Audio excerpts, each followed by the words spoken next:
Alright, today we're looking at the law of sine, and tomorrow we're going to look at the law of cosine. The law of sine and the law of cosine is used anytime you have triangles that are not right triangles. If it's a right triangle, you use the trig functions or the trig ratios, sine, cosine, tan. They are right triangles. If they are not right triangles, you use the law of cosine and the law of sine. Everybody got that? The first question is, when do you use the law of sine and when do you use the law of cosine? The law of sine, so the first thing you would have to do is look at your figure and you would have to see what information you're given. When looking at the given, if you see that your angles are ASA,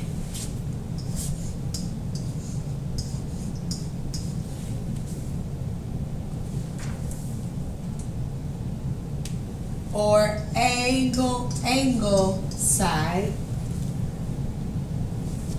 or SSA, then that tells you you're going to be using the law of sine.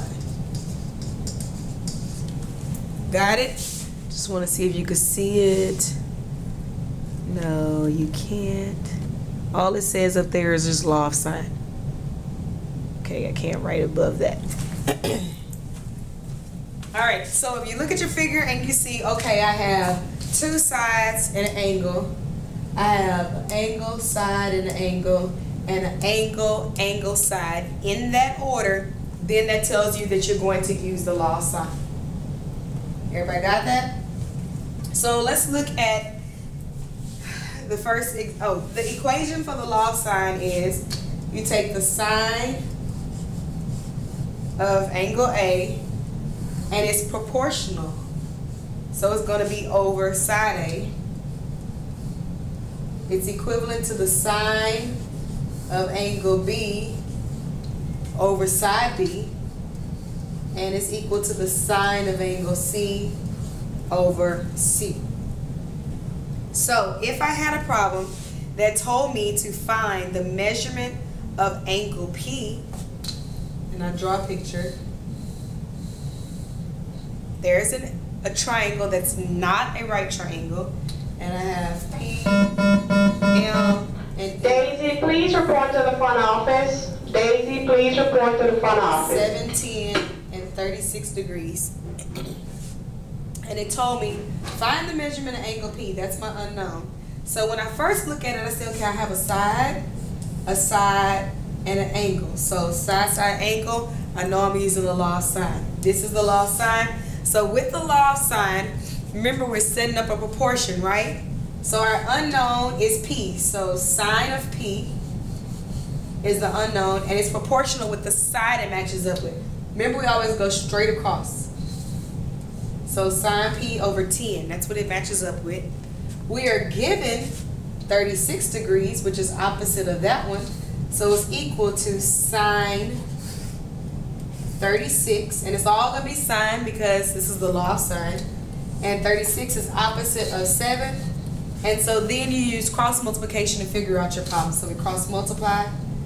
Sine of P times 7 is equal to 10 times the sine of 36 degrees. Remember, when you're finding the angle measurement, that you have to do the inverse operation. So we divide both sides by 7 so that we get the P by itself. And so now we're going to find, and let me see if you can see this on the screen.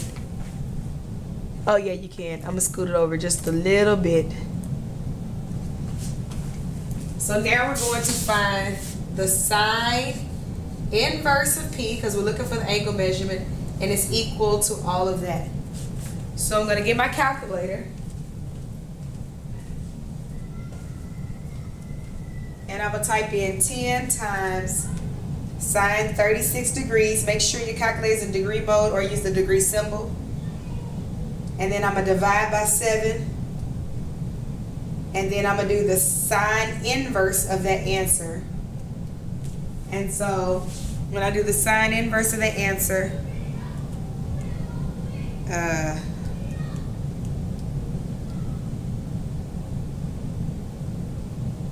I get that it is equivalent to, so P is equal to 57 degrees. Got it? So first I looked at the figure, side, angle, check. I'm going to set up a proportion. Look at the given first. So I was given sine 36 over 7. That's the opposite side. I'm looking for sine P, which is across from 10. Cross multiply and solve. Okay, so let's look at another problem. Let's say I had a triangle. And this is example 4. And it's STU. This side's 18. This side's 64. This side is 41 degrees. And it told me to find TU. So I see I have an angle side, which means I'm using the law of sine. So I'm setting up a proportion. Sine 41 degrees. What is 41 across from? It's over 18. Sine 64 degrees. What is it across from? X. What we're looking for. Cross multiply. I have X times the sine of 41 degrees is equal to 18 times the sine of 64 degrees.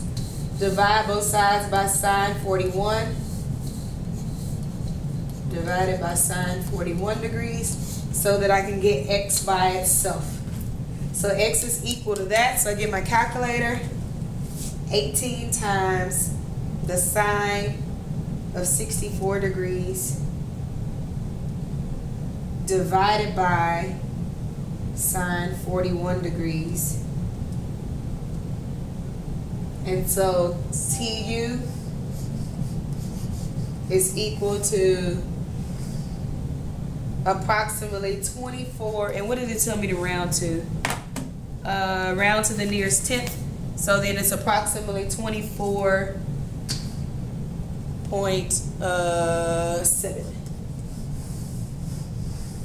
And that is how you use the law of sine. I'll try one more out.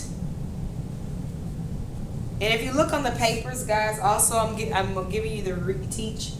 It tells you when to use the law of sines and when to use the law of sines down here in this box. It's on the cosine side. So we'll do one more. We have an obtuse triangle. And this is E, F, G, 102, 42, and 26. Tells us to look for angle E, so the angles are known. I have a side, okay, I have a side, and an angle. So side, angle tells us that we are using law of sine. And so when I set up my law of sine, I was sine 102 degrees. And that's opposite of 42. It's equal to our unknown. So I'm going to go ahead and write my inverse x degrees so I don't forget to do the inverse. And that's opposite of 26. And so then I cross multiply 26 times sine 102 is equal to 42 times sine inverse of x. I'm going to divide both sides by 42 so that the x is by itself. And then do the sine inverse of that. So what I'm going to do first is 26 times sine 102 degrees. Then I'm going to divide that answer by 42. And then I'm going to do the sine inverse of my answer, which should be like 0.6055. And so this is, and it says round to the nearest degree. So angle E is approximately 37 degrees. And that is how you use the law of sine.